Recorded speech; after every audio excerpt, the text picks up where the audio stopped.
Hello and Shabbat Shalom. Happy Friday. I hope you can taste the end of the week and look forward to what will hopefully be a restful and lovely Shabbat.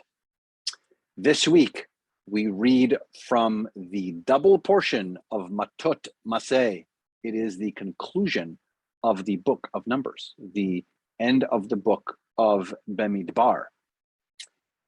And it's 2 weeks that are pushed together.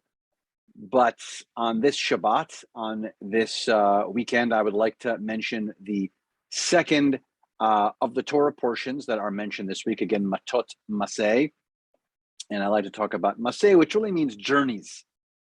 And one of the very interesting pieces of the Torah portion this week talks about our cities of refuge. As you can see, the image behind me is a city of refuge. There's an image of someone running to this city.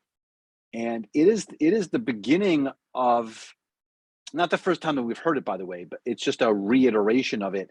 And it is clearly the beginnings of what will be some kind of a safe haven in terms of court systems that will be constructed further into the life of the Israelites and then into the early Jews that will settle the land.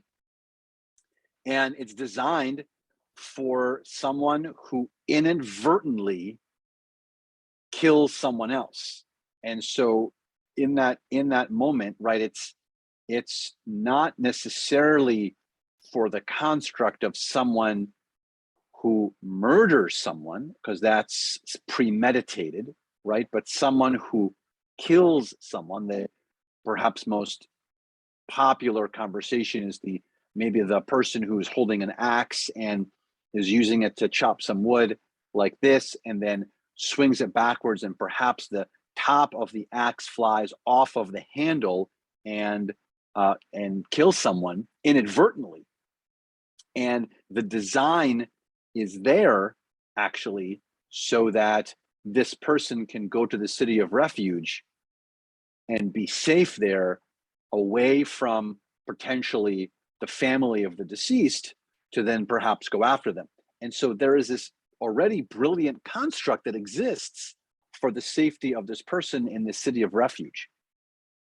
And so, and it was a safe haven. It was a safe base. Like if we're playing some kind of game, that if this person went onto base, then they could be there. And then, by the way, there were steps that could have been taken to somehow go through a court system to assess the situation and to find out what happened in that incident, who was at fault.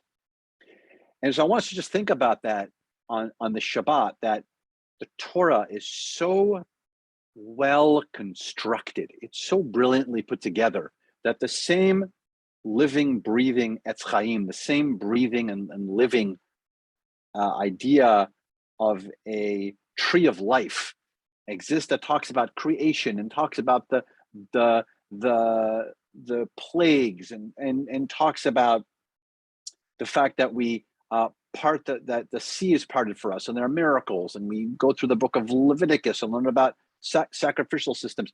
Also talks about the intricacies of taking care of these what might be these situations in which people have to find a safe haven, that there is some kind of a court system that's put in place. So I'd love for us to think about this think about it on the Shabbat, about how we feel about this. Do we think it's a fair construct? Do we think that this eliminates, by the way, other phrases in the Bible in terms of the eye for an eye, tooth for a tooth? It's much more complicated than this. To have a city of refuge. So, love to discuss this concept with you. Of course, join us soon in a few hours, 6:30 p.m.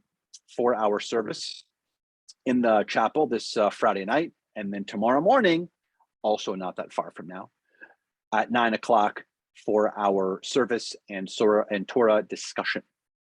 Shabbat Shalom. See you soon.